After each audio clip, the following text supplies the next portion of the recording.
Hello, I've got a teaching. My name is Erica Bowman, and the name of my teaching is Heart of Stone. The first place I'm going to start at is Genesis chapter 19, verses 24 through 26. Then the Lord rained upon Sodom and upon Gomorrah brimstone and fire from the Lord out of heaven. And he overthrew those cities, and all the plain, and all the inhabitants of the cities, and that which grew upon the ground. But his wife looked back from behind him, and she became a pillar of salt. In Genesis 19 and 17, God told Lot not to look back. I was thinking,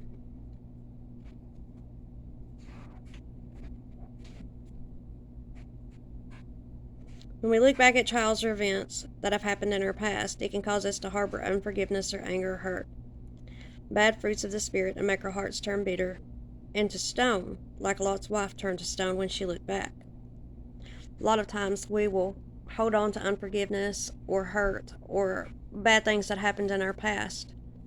When you think about it,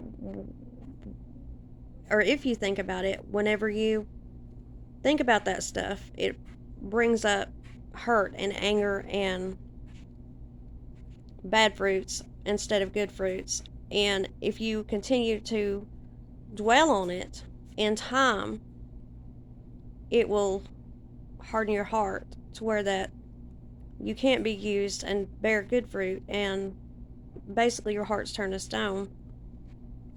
I was praying one day and God showed me that, and he took me to that story about Sodom and Gomorrah and how Lot's wife turned back, and she was turned to a pillar of salt, which is, turned to stone.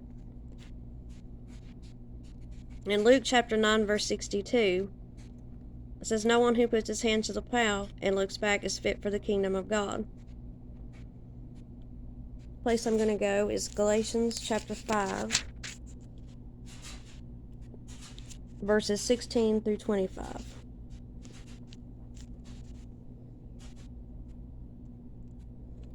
And it says, "This I say then, walk in the Spirit, and you shall not fulfill the lust of the flesh.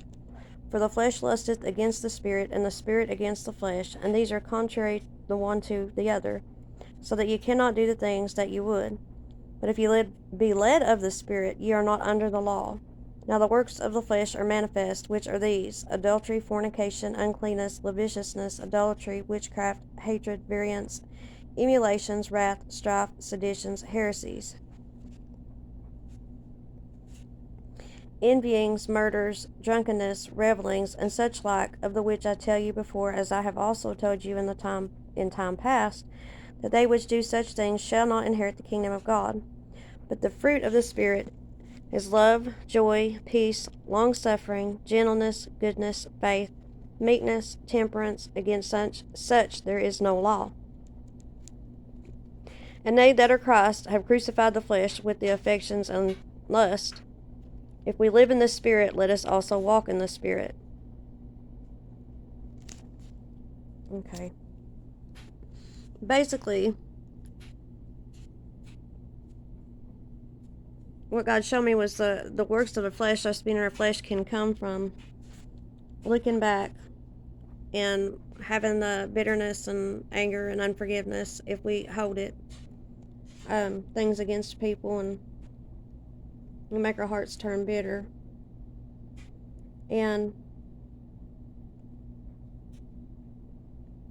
we have to trust God and look forward and let go of the past and let go of anything like that would hold us and keep us from being used by God and serving God. And anyway,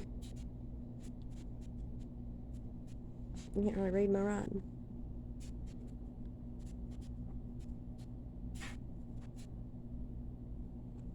Alright, next place I'm going to go to is Jeremiah. I think it's 29:11. When I get there, I'll make sure that's the right place. "For I know the thoughts that I think toward you, saith the Lord, thoughts of peace and not of evil, to give you an expected end."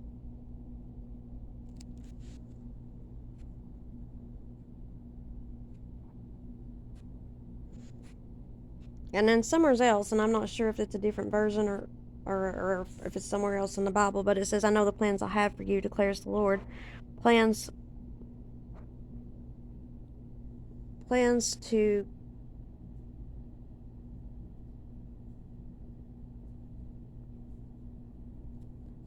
prosper you and give you a hope and a future. Oh, plans to prosper you, not to harm you. Plans to give you a hope and a future. We have to let go of our past, trust God with our future, trust God with everything, and we'll walk in the Spirit and not fulfill the lust of the flesh. And you do that if you have a sincere heart. To have a sincere heart, you have to let go of all that stuff, because it fights against the good fruit. You can't bear good fruit if you're bearing bad fruit. And in order to bear good fruit, you have to do what God says and do what the Word says and let go of all that. And the Bible tells you to forgive others and do unto others as you would have them do unto you. And it says, how can you hate your brother whom you have seen and love God whom you have not seen? The same as a liar. So anyways, to have a right standing with God and to walk and to